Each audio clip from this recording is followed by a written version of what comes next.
జై గురుదత్త శ్రీ గురుదత్త. ఇవాళ మనం కాంచీపురంలోని శ్రీచక్ర దత్త శ్రీపాద శ్రీ సాయి పీఠం పీఠాధీశ్వరి అయిన వల్లభానందమయ్య అమ్మ గురించి అమ్మ మాటల్లో తెలుసుకుందాం. జై గురుదత్త అమ్మ. జై గురుదత్త శ్రీ గురుదత్త. అమ్మ, ఇవాళ మా ప్రేక్షకులు మీ గురించి తెలుసుకోవాలనుకుంటున్నారు. మీరు ఎక్కడ పుట్టారు, మీ తల్లిదండ్రుల గురించి మీ వివరాలు చెప్పండి అమ్మ. జై గురుదత్త. నేను కాకినాడలో పుట్టాను. మా అమ్మగారి పేరు ప్రమీలారాణి లక్ష్మణమూర్తి గారు. ముగ్గురు అన్నయ్యలు నాకు. చివరిగా లాస్ట్ కూతుర్ని నేను. అయితే చిన్న వయసు నుంచి కూడా దైవభక్తి ఎక్కువగా ఉండేది. అమ్మవారి ఉపాసన చేస్తూ ఉండేదాన్ని. చిన్నప్పుడు మూడో సంవత్సరంలోనే నేను పద్యాలు పాటలు అది పాడుతూ ఉంటే ఇంట్లో అందరూ కూడా చాలా స్పష్టంగా మాట్లాడుతుంది, ఏదైనా ఒకసారి చెప్తే రావడం, అట్లాంటివి చిన్నప్పటి నుంచి జరుగుతున్నాయి. అయితే ఇంట్లో అందరూ కూడా దాన్ని చూసి సంతోషపడుతుండేవారు. అట్లా నాకు చిన్న వయసు నుంచి కూడా దైవభక్తి ఎక్కువగా ఉండేది. అయితే ఎవరైనా ఏదన్నా పూజలు చేసుకుంటుంటే దాన్ని చూడడం, మళ్ళీ అది నేను చేసుకోవడం. ఇప్పుడు 4th క్లాస్లోనే అన్నమాట. అట్లా ఎవరైనా చిన్న వయసులోనే ఆడుకుంటారు అందరూ. నేను నా ఆటలే దేవుడి పూజల్లాగా నేను చేసుకుంటూ ఉండేదాన్ని. అయితే ప్రతిదీ కూడా నాకు స్వప్న రూపంలో ముందుగా తెలుస్తూ ఉండేది చిన్నప్పటి నుంచి కూడా. నాకు తెలిసి 4th క్లాస్ నుంచి కూడా నాకు ప్రతిదీ కూడా స్వప్నంలో వస్తూ ఉండేది. ఎక్కడికన్నా వెళుతున్నాం, ఏదన్నా మందిరం చూస్తున్నాం, ఇంట్లో ఏదన్నా జరగబోతుంది, అట్లాంటి విషయాలన్నీ కూడా నాకు స్వప్నంలో తెలుస్తూ ఉండేవి అనమాట. అయితే అది ఎందుకు తెలుస్తుంది అనేది అప్పుడు నాకు తెలియదు. ఏదో చిన్నపిల్లని కదా, అప్పుడు అమ్మ నాకు కళ వచ్చిందని ముందు చెప్పేదాన్ని. అది మళ్ళీ జరగడంతో అవునవును ఇది నిజమైంది కదా అని ఇంట్లో అమ్మ అట్లా అంటూ ఉండేదన్నమాట. అట్లాగే నేను చిన్న వయసు నుంచి కూడా గౌరీ పూజలు, లలితా సహస్రనామ పారాయణలు చేసుకుంటూ ఉండేదాన్ని. అయితే మా ఇంటి పక్కన ఒక పెద్ద సిద్ధాంతి గారు ఉండేవారు, రామం గారు అని చెప్పేసి. అయితే ఆయన నన్ను చూసి చాలా ముచ్చట పడేవారు అనమాట. అయితే అమ్మవారి ఉపాసన నీకు ఇవ్వాలని చెప్పి ఆదేశం వచ్చిందని చెప్పి ఆయన నాకు 9th క్లాస్లో నాకు ఉపాసనలు ఇచ్చారు, అమ్మవారి ఉపాసనలు ఇచ్చారు. అయితే అప్పటి నుంచి కూడా నాకు అమ్మను చూస్తుంటే నాతో మాట్లాడుతున్నట్టు అనిపించేది అన్నమాట. ఏ విగ్రహాన్ని చూసినా, ఏ గుడికి వెళ్ళినా కూడా నాకు ప్రతి అమ్మవారు ఏ రూపంలో ఉన్నా సరే నాతో మాట్లాడుతున్నట్టే అనిపించేది. నేను వాళ్ళతో మాట్లాడుతూ ఉండేదాన్ని. నా పూజా విధానం అంతా వేరుగా ఉండేదని చెప్పి మా అమ్మ అంటూ ఉండేదన్నమాట. ఆ 9th క్లాస్లోనే నేను ఆ పూజ చేసేటప్పుడు లలితా సహస్రనామాలతో అమ్మవారిని పూజించేటప్పుడు తన్మయత్వంతో 3-4 గంటల సేపు నేను ఆ పూజా మందిరంలో ఉండిపోయేదాన్ని. అమ్మ, ఇప్పుడు మీరు కాకినాడ ఆడపడుచు అని తెలుసుకున్నాము. ఇప్పుడు కాకినాడ ఆడపడుచుగా ఉండి మీరు కాంచీపుర పీఠాధీశ్వరిగా ఆధ్యాత్మిక ప్రయాణం ఎలా కొనసాగింది? అది చిన్ననాటి నుంచి కూడా దైవభక్తి ఎక్కువ, అమ్మవారి ఉపాసన ఉండడంతో తర్వాత నాకు 97లో మ్యారేజ్ అయిందన్నమాట. అప్పుడు చెన్నై వాసిని అయ్యాను. అక్కడ చెన్నైలోనే ఉంటూ కూడా నా దైవిక కార్యక్రమాలన్నీ కూడా నేను నా అత్తింటి వాళ్ళందరూ సహాయ సహకారాలతో నేను చేసుకుంటూ ఉండేదాన్ని. సాయిబాబా భజనలు కానీ, లలితా సహస్రనామ పారాయణలు కానీ, ఇట్లాంటివి అన్నీ చేసుకుంటూ ఉండేదాన్ని. ధ్యానం అంటే చాలా ఇష్టం. అలాగే ధ్యానాలు ఇవన్నీ కూడా ఎక్కడెక్కడ జరుగుతుంటాయో ఆ ప్లేసెస్కి నేను వెళ్ళడం, అట్లాగా ఎన్నో కార్యక్రమాలు. 97 నుంచి నేను చెన్నైలో ఉండడం. ఆ తర్వాత నాకు 2003లో దత్తాత్రేయుల వారి శ్రీపాద శ్రీవల్లభుడు వారి దర్శనం స్వప్న రూపంలో నాకు రావడం, స్వామివారి పాదుకా దర్శనం నాకు ఇవ్వడం. అసలు శ్రీపాద వల్లభుడు అంటే ఎవరో తెలియదు. అటువంటి తెలియని ఒక దైవం నాకు స్వప్నంలో ఆయన పాదుకా దర్శనం ఇస్తూ ఉండేవాడు. అయితే కొన్ని రోజులకి నాకు నా ఎదురుగా ప్రత్యక్షం అయ్యేదన్నమాట ఆ పాదాలు. 2003లో అప్పటికి శ్రీపాద స్వామి గురించి బయటికి రాలేదు. అయితే 2004లో నేను మా పెద్దన్న గారు నన్ను వెంకటేశ్వర స్వామి ఆలయానికి తీసుకొచ్చి మా తండ్రి గారి కార్యార్థం అక్కడ చేయడానికి వచ్చాము. అయితే ఇక్కడ ఒక స్వామి ఉన్నారు, ఆ గుడికి కూడా వెళదాం రా అని చెప్పి తీసుకెళ్ళడం జరిగింది. అక్కడ నాకు ఒక ఏడాదిగా దర్శనమిస్తూ ఉన్న శ్రీపాద శ్రీవల్లభుని పాదాలు నాకు దర్శనం అవ్వడం, స్వామి నాకు స్వర్ణకాంతులతో దర్శనం ఇవ్వడం, నా గురించి పోయి అందరికీ చెప్పు అని ఆదేశాన్ని ఇవ్వడం జరిగింది. అమ్మ, మీరు పిఠాపురంలో స్వామివారి పాదుకలు దర్శనం చేసుకున్నామన్నారు. మరి స్వామివారి ఆదేశం ఎలా జరిగింది? మీరు చెన్నై నుంచి కాంచీపురం ఎలా వెళ్ళారు? అక్కడ పీఠం ఎలా స్థాపించారు? 2003లో స్వామివారి పాదుకా దర్శనం అవ్వడం, నా గురించి వెళ్ళి అందరికీ చెప్పు అని చెప్పడం, ఒక పరమాత్మే వచ్చి నా గురించి వెళ్ళి అందరికీ చెప్పు అనే ఒక కార్యక్రమాన్ని నాకు ఇచ్చాడంటే అది ఎంత పెద్ద కార్యక్రమం. అప్పటి నుంచి కూడా నా గురించి అందరికీ చెప్పు అన్నాడు కాబట్టి ప్రతిరోజు కూడా అప్పటికి శ్రీపాద శ్రీవల్లభుడి గురించి ఎవరికి తెలియదు. అయితే ఎలా చెప్పాలి స్వామి గురించి? దత్తాత్రేయుడు మొదటి అవతారం. అది మన ఆంధ్ర రాష్ట్రంలో పిఠాపురంలో మనకి తెలుసున్న ప్లేస్లో. అప్పుడు పెళ్లి కాకముందు కూడా నేను కాకినాడలోనే ఉన్నప్పుడే నాకు తెలియలేదు. కానీ చెన్నై వెళ్ళిన తర్వాత ఇక్కడ పిఠాపురానికి ఆయన స్వప్న దర్శనమిచ్చి రప్పించి నా గురించి అందరికీ పోయి చెప్పు అని ఆదేశించి ఇంత పెద్ద కార్యక్రమాన్ని ఆయన చేస్తున్నాడంటే అసలు సామాన్యుల చేతనే ఎన్నో అద్భుతాలు చేయిస్తాడు దత్తాత్రేయుల వారు. అటువంటిది నాకు 2003లో స్వప్న దర్శనం ఇచ్చి తర్వాత 2015 నుంచి కూడా చిత్తా నక్షత్ర హోమాలు స్వామివారు చిత్తా నక్షత్రం రోజు జరిగించడం జరిగింది. అందుకని చిత్తా నక్షత్రం రోజు ఎవరైతే నన్ను కొలుసుకుంటారో వాళ్ళందరి కష్టాలు తీరుస్తాను అని చెప్పి స్వామివారి ఆజ్ఞ ఇవ్వడంతో నాకు 2015లో దత్త హోమాలు చిత్తా నక్షత్ర హోమాలు చేయమని ఆదేశించారు. అప్పటి నుంచి కూడా చెన్నైలో నేను ఒక పీఠం స్థాపించి ఇంట్లోనే అందరికీ కూడా శ్రీపాద శ్రీవల్లభుడి గురించి, దత్తుడు గురించి, అమ్మవారి గురించి చెప్తూ నా ప్రయాణం అలా మొదలైంది. అప్పుడు స్వామి ఆదేశానుసారం మందిర నిర్మాణం చేయమని ఆదేశించారు. అయితే మందిర నిర్మాణం ఎక్కడ చేయాలి? నేనుండే ప్లేస్లో చేయాలి, ఎక్కడ చేయాలి? అయితే స్థలం చూపించు స్వామి అని చెప్పి నేను అడుగుతుండేదాన్ని. అప్పుడు మా ఇంటి దగ్గర ఒక శివాలయం ఉండేది. అయితే ఆ శివాలయంలో మంచిగా పెద్దగా గుడి కట్టి అక్కడ కుంభాభిషేకం జరుగుతుందన్నమాట. అయితే ఆ కుంభాభిషేకానికి నేను వెళ్ళినప్పుడు స్వామి నీకు ఎక్కడ మందిర నిర్మాణం చేయాలి, నాకు కూడా నీకు కుంభాభిషేకం చేయాలని ఉంది, నాకు స్థలం చూపించు అని చెప్పి కళ్ళు మూసుకొని నేను ప్రార్థిస్తుండగా ఒక ముసలి బ్రాహ్మణుడు ఒక ఆయన నా దగ్గర ఎదురుగా నించున్నాడు అనమాట. నించొని అమ్మ మేము ఒక స్థలానికి వెళ్తున్నాము, నువ్వు వస్తావా అని అడిగారు. ఇదేదో మంచి సెకండ్ లాగా ఉంది, నేను ఇప్పుడే స్వామివారిని స్థలం చూపించు, ఎక్కడ మందిర నిర్మాణం చేయమంటావు అని అడిగాను. అంతలోపల ఈయన వచ్చి మేము ఒక చోటకి వెళ్తున్నా వస్తావా అని అడిగారు. ఏమో నిన్ను చూస్తుంటే పిలవాలనిపిస్తుంది అందుకే అడిగాను అన్నారు. అయితే ఇది దత్తుల వారి ఆదేశమే అనుకొని వాళ్ళు ఒక 25 మంది బ్రాహ్మణులు అనమాట పురాతనమైన శివలింగాలు ఎక్కడెక్కడైతే భూమిలో నిక్షేప్తమై ఉన్నాయో, వాటికి మందిరాలు లేకుండా పూజలు జరగకుండా ఉన్నాయో అలాంటి స్థలాలకి కంచి పరమాచార్య వారు చెప్పారట. ఆ ఒక 25 మంది బ్రాహ్మణులు కలిసి ఆదివారం అట్లా వెళ్ళి అక్కడ శివసేవ చేస్తూ ఉంటారనమాట. అయితే నన్ను ఆ రోజు ఒక చోటుకి తీసుకొని వెళ్ళారు ఈ 25 మంది బ్రాహ్మణులు కూడా. అక్కడ ఒక స్థలం శుభ్రం చేసి అది కంచి నుంచి 10 కిలోమీటర్ల దూరంలో, అది హైవే నుంచి వేలూరు వెళ్ళే రోడ్, దానికి మధ్యలో మళ్ళీ 10 కిలో లోపలికి 2 కిలోమీటర్లు ఉంటుందన్నమాట. అంటే కంచి కామాక్షి అమ్మవారి గుడి నుంచి 10 కిలోమీటర్ల దూరంలో ఉంటుంది ఈ స్థలం. అయితే అక్కడికి తీసుకువెళ్ళిన తర్వాత అక్కడ గుట్ట మీద ఒక శివలింగం ఉందన్నమాట, భూమిలో పాతుకుపోయి ఉంది.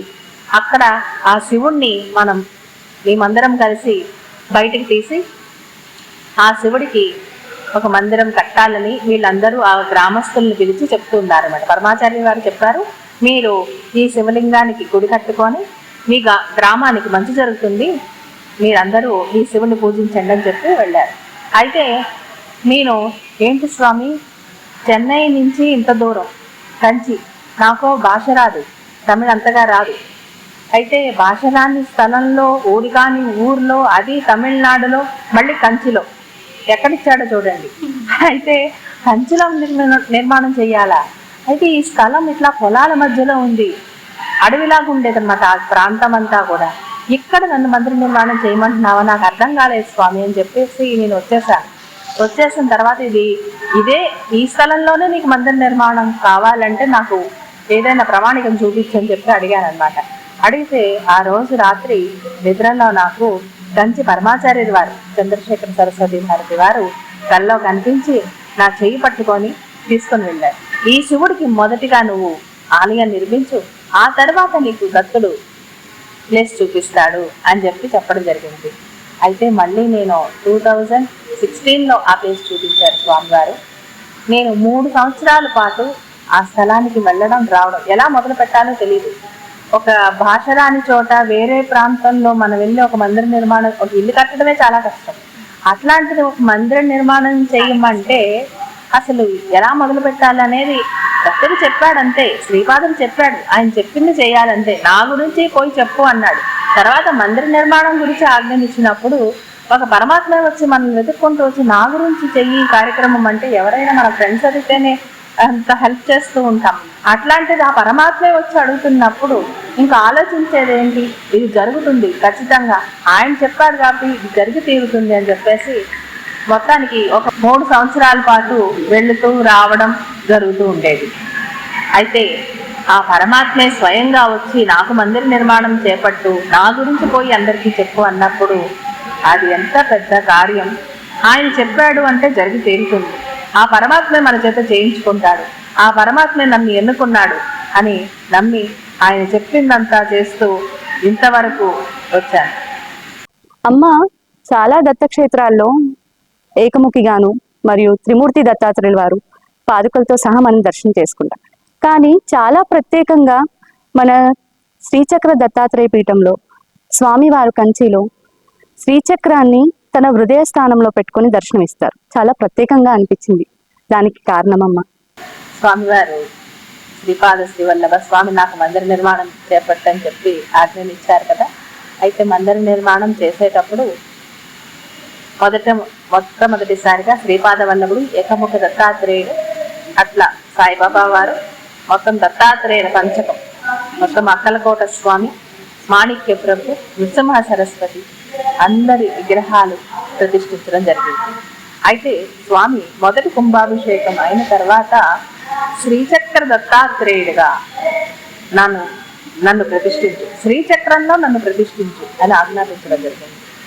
అయితే శ్రీచక్రంలో దత్తాత్రేయుడు వారా, ఇప్పటి వరకు మనం శ్రీచక్రంలో ఆ శక్తి స్వరూపిణి మనం శ్రీ లలితా పరమేశ్వరిని చూస్తూ ఉన్నాం. అయితే ఇప్పుడు శ్రీచక్రంలో దత్తాత్రేయుడుగా ప్రతిష్ఠించమన్నారు. ఏంటి స్వామి దీనికి కారణం అని అడిగితే, శ్రీచక్రం మహిమాన్వితమైన శ్రీయంత్రం, శ్రీయంత్రంలో శివశక్తి సమన్వయస్య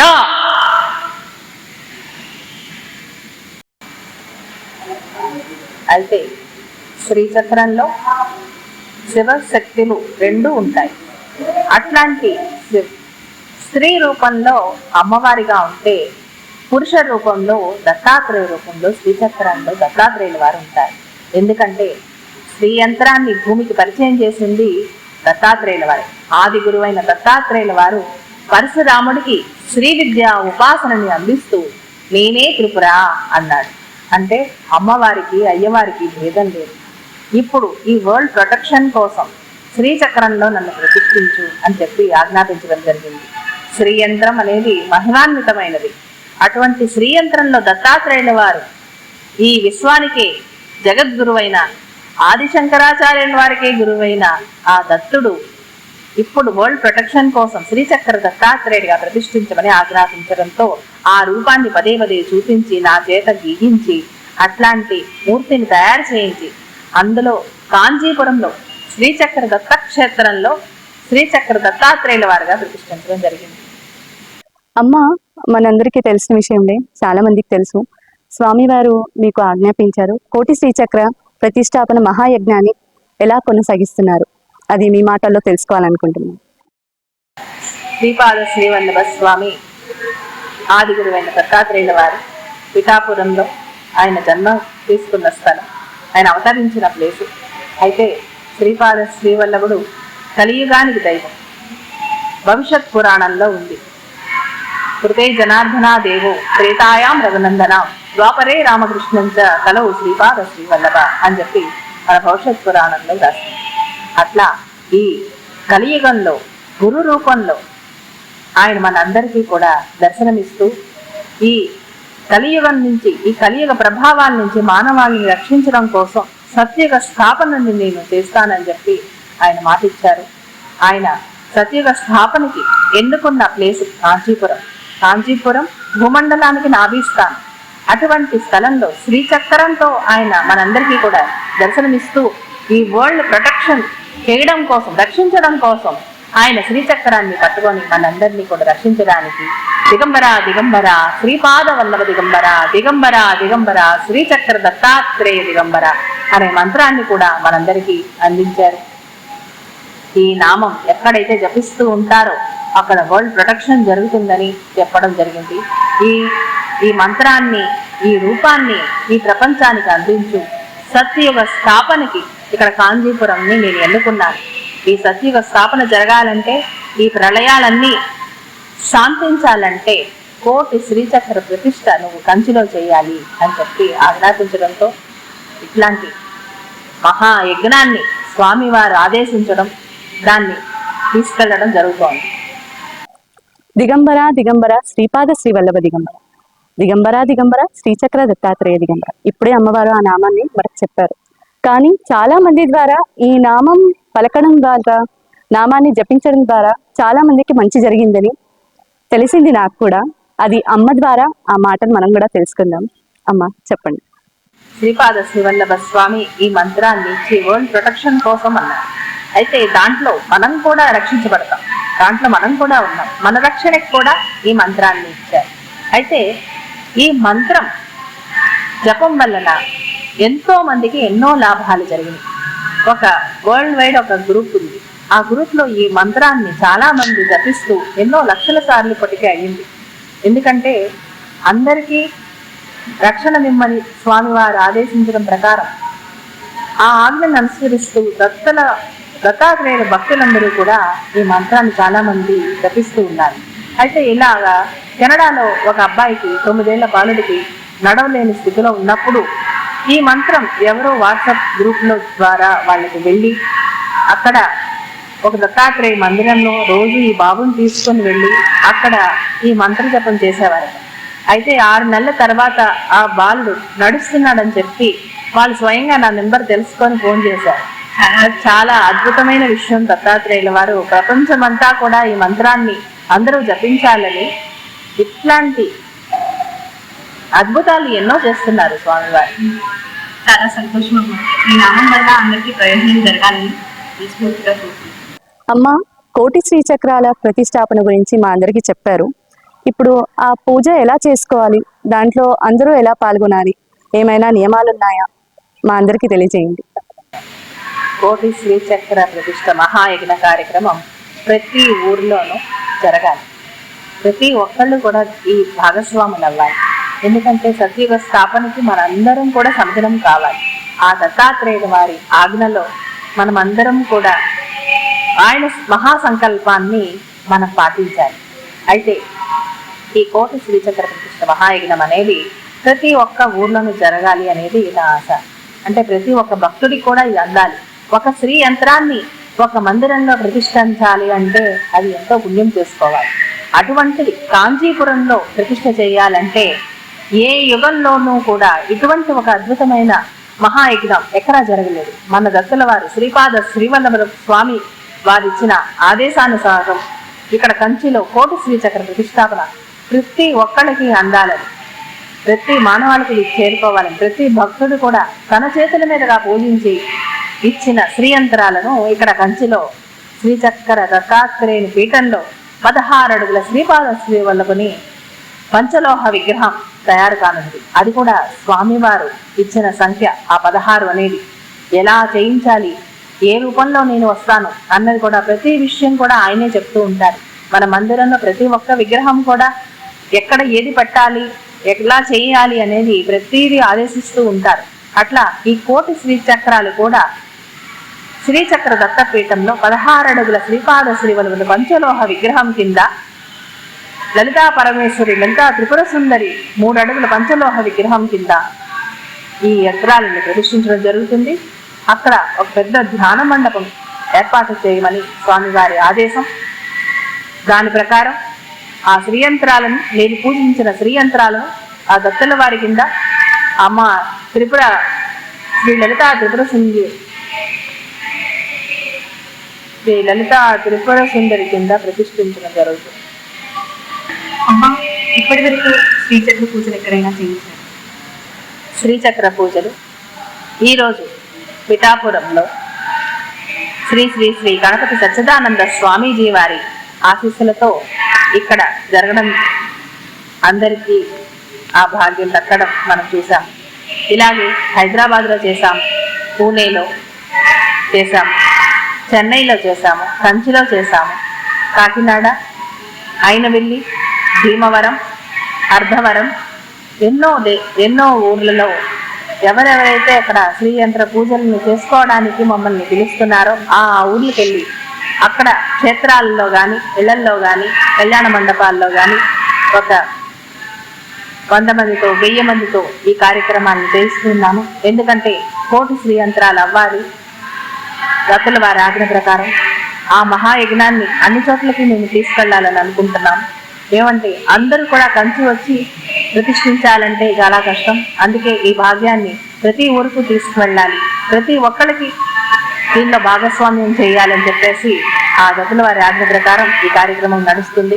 మళ్ళీ 16 అడుగుల శ్రీపాద శ్రీవల్లభ స్వామి వచ్చిన తర్వాత మళ్ళీ ఈ భాగ్యం అందరికీ ప్రతి ఊర్లోనూ జరగదు, కంచిలోనే జరుగుతుంది కేవలం. అందుకని ఈ సదవకాశాన్ని ప్రతి ఒక్కరు కూడా వినియోగించుకోవాలని కోరుతున్నాను. అమ్మ, చిన్నప్పటి నుంచి చాలా చూశాను, నేను విన్నాను కూడా సీతారాముల వారి కళ్యాణం, శివపార్వతుల కళ్యాణం. కానీ మొట్టమొదటిసారిగా మీరు పిఠాపురంలో అనకాసమేత దత్తాత్రేయుల వారి కళ్యాణం చాలా వైభవంగా జరిగించారు. ఆ వివరాలు అందరికీ తెలుసు. అమ్మా నాన్నలకి కళ్యాణం చేయడం అనేది ఒక భాగ్యం. అట్లా నేను దత్తాత్రేయుడు, అనఘాదేవిని అమ్మా నాన్నలు అనే అనుకుంటాను. వాళ్లే నా అమ్మా నాన్నలు అనిగా భావిస్తుంటాను. జన్మనిచ్చిన తల్లిదండ్రులు వేరైనా నాకు ఆత్మపరంగా జ్ఞానాన్ని ఇచ్చి ఇటువంటి స్థాయిని ఇచ్చిన నా అనఘా దత్తుల వారికి కళ్యాణం చేయాలని సంకల్పం నాకు వచ్చింది. అయితే ఒకరోజు స్వప్నంలో కూడా చాలాసేపు నేను అనఘా దత్తాత్రేయుల వారి కళ్యాణం చేస్తూ ఉండడం కనిపించింది. ఆ ఆదేశానుసారం నేను ఎక్కడ చేయాలని ఎదురు చూసేటప్పుడు శ్రీ శ్రీ శ్రీ అందులోనూ దత్తాత్రేయుల వారు మొట్టమొదటి అవతారమైన శ్రీపాద శ్రీవల్లభుడు జన్మించిన పిఠాపురంలో చేయడం అనేది నా అదృష్టంగా భావిస్తున్నాను. శ్రీ శ్రీ శ్రీ గణపతి సచ్చిదానంద స్వామీజీ వారు, బాలస్వామీజీ వారు అనుమతితో, దివ్య ఆశీస్సులతో ఇంత వైభవోపేతంగా వారి ఆశ్రమంలో ఈ కళ్యాణం జరిగింది. అనఘా సమేత దత్తాత్రేయుడు వాళ్ళకి కళ్యాణం జరిపించాలంటే ఈ లోక కళ్యాణం కోసం వాళ్ళ కళ్యాణం జరిపించడం ఇక్కడ మహాద్భాగ్యం, నా భాగ్యం. అమ్మ, దత్త పరంపరలో అందరూ వింటూ ఉంటాం, దత్తాత్రేయుల వారికి భిక్ష అంటే చాలా ఇష్టం. ఆయన భిక్షను ఇచ్చినా సంతోషిస్తారు, భిక్షను తీసుకోవడానికి కూడా సంతోషిస్తారు. అలాంటి వారిలో దత్తాత్రేయుల భిక్ష రూపంలో మీకు జరిగిన ఒక అనుభవాన్ని నాకు తెలియజేయండి. దత్తాత్రేయ స్వామి అన్నదాన ప్రియుడు. ఆయన ఎవరైతే అన్నదానం చేస్తూ ఉంటారో ఆయనకి చాలా ప్రీతి అనమాట. అయితే మేము అర్ధవరంలో శ్రీచక్ర పూజలు చేస్తూ అక్కడ అందరికీ కూడాను అన్నదానం చేస్తూ ఉన్నప్పుడు ఆ రోజు బూరెలు చేయడం జరిగింది. అయితే ఆ రోజు కనీసం ఒక 400 మంది భోజనానికి వచ్చారు. అయితే అందరికీ ఆ ఇంట్లో ఒక ఇంట్లో ఈ పలహారాలన్నీ తయారు చేయడం జరిగింది. అయితే వాళ్ళు ఇంత పెద్ద బేసన్లో బూరెలు తయారు చేశారనమాట. అంటే ఎంతమంది వస్తారు అనేది ఆ రోజు మాకు తెలియదు, అంచనా వేయలేదు. ఒక 200 బూరెలు చేసి ఉంటారు వాళ్ళు. అయితే వచ్చిన వాళ్ళందరికీ బూరెలు పెట్టారు. వాళ్ళు మళ్ళీ వెళుతూ 2-3 బూరెలు ప్యాక్ చేసుకొని వెళ్ళారు. అయితే ఆ బూరెలు మాత్రం తరగలేదు. వాళ్ళు 200 చేశారు, 400 మంది తిన్నారు. ఒక 50 మంది ఒక 2-3 బూరెలు పట్టుకెళ్ళారు. అయినా కూడా ఆ బేసన్లో ఆ బూరెలు అట్లాగే ఉండడం చాలా ఆశ్చర్యమైన విషయం. అది స్వామి వారికి దీక్ష ఇచ్చినందుకు ఆ రేసండి అంటే దాన్ని అక్షయ పాత్ర చేసినట్టు ఏ రూపంలో వచ్చి దత్తుడు భిక్ష తీసుకుంటాడనే విషయం ఎవరికి తెలియదు. అందుకే అట్లాగా అక్షయ పాత్ర ఏం చేసినట్టు అట్లాగా అయ్యింది. ఇంకా కూడా చాలా చాలా మహిమలు జరిగాయి. దత్తస్వామికి 3 రాత్రులు ఎవరైతే నియమనిష్టలతో ఆయన్ని స్మరిస్తూ ఉంటారో తప్పకుండా నేను దర్శనమిస్తానని చెప్పి ఆయన మాట ఇవ్వడంతో మేము ఒకరోజు మా ఇంట్లోనే దత్తనామ స్మరణ 3 రోజులు పెట్టుకున్నాము. అయితే ఆ రోజు కేసరి, పులిహార అన్ని ప్రసాదాలు వెండి గిన్నెలో పెద్ద పెద్ద గిన్నెల్లో పెడితే ఆ దత్తస్వామి తీసుకున్న ఆనవాళ్ళు 3 వేళ్లు పడ్డాయి. ఇట్లా ఒక గరిటతో తీసినట్టు మొత్తం ఆ ప్రసాదమే మాయమైంది. అట్లాగా ఎన్నో అనుభూతులు, ఎన్నో మహిమలు. అందుకే దత్తా దత్తాని స్మరిస్తే చాలు దత్తుడు దత్తమైపోతాడు. చాలా సంతోషం అమ్మా. దత్తనామం చదవాలంటే కూడా ఎన్నో కొండల పాపం రాసి కరిగిపోవాలి. కాబట్టి ఇవాళ మీ ద్వారా దత్తనామం వింటూ అందరినీ పంపిస్తున్నారు. చాలా సంతోషం అనిపించింది. ఇంకొకటమ్మా, అందరికీ దత్తుల వారి తత్వం తెలియాలంటే చాలా కష్టం. మీరు ఇలా చెప్తుంటే అనర్గళంగా దత్తుల వారికి చాలా దగ్గర అవుతున్న భావన మా అందరికీ కలుగుతుందమ్మా. చాలా సంతోషం అమ్మ. మీరు ఎన్ని విషయాలు దత్తుల వారి నుంచి చెప్తూ ఉంటే నేను చిన్నప్పటి నుంచి దత్తకి చాలా దగ్గర ఉన్నాను. స్వామివారి అనుగ్రహంతో, గురువుగా మీ అనుగ్రహంతో కాంచీపురానికి గురు పౌర్ణమి రోజు వచ్చాను. ఇది నా స్వయ అనుభవం అన్నమాట. ఆ రోజు నేను, మా మామీ కూతురు, మా అమ్మ కంచిగా దర్శనం చేసుకొని అనుకోకుండా యూట్యూబ్ చూస్తే మీ గురించి తెలిసింది, సెర్చ్ చేస్తే దగ్గరలో ఉందని తెలిసింది. అప్పటికప్పుడు అనుకొని పీఠానికి వచ్చాను కంచిపురం. వచ్చేటప్పుడు గుడికి ఆటో దిగి నడుచుకుంటూ వస్తున్నంతసేపు మా వాళ్ళంతా ఇదే మాట, చాలా సేపు అయిపోయింది, 2 గంటలు దాటిపోయింది, భోజనం ఉంటుందో లేదో, భిక్ష ఉంటుందో లేదో, ఎలా వెళ్ళి అడగలేము అంటే నేను చెప్పాను, లేదు దత్తుల వారి అనుగ్రహం దత్తపీఠంలో ప్రతి దగ్గర భిక్ష ఉంటుంది, స్వామి వారికి చాలా ప్రీతి కాబట్టి అలా మాట్లాడుకొని దర్శనం చేసుకోవాలంటే పీఠంకి వచ్చాను. నేనెప్పుడు మిమ్మల్ని డైరెక్ట్గా చూడలేదు, మీరెప్పుడు నన్ను డైరెక్ట్గా చూడలేదు.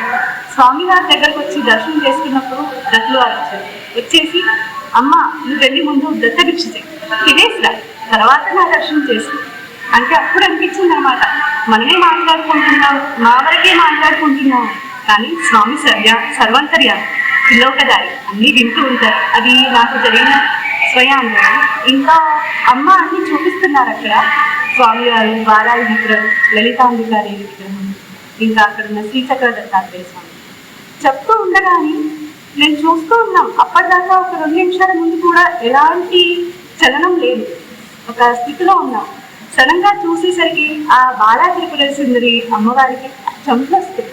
మనకి ఎలా వస్తాయో మానవులకు వస్తాయి, సహజంగా మనం చూస్తూ ఉంటాం.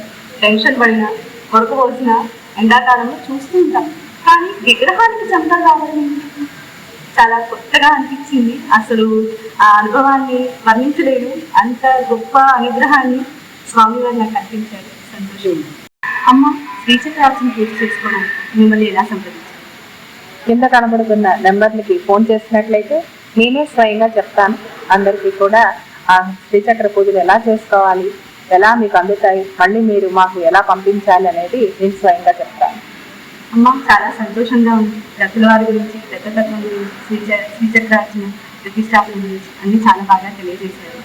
కాబట్టి మీకు మనస్ఫూర్తిగా కృతజ్ఞతలు. జై గురుదత్త. జై గురుదత్త. జై గురుదత్త.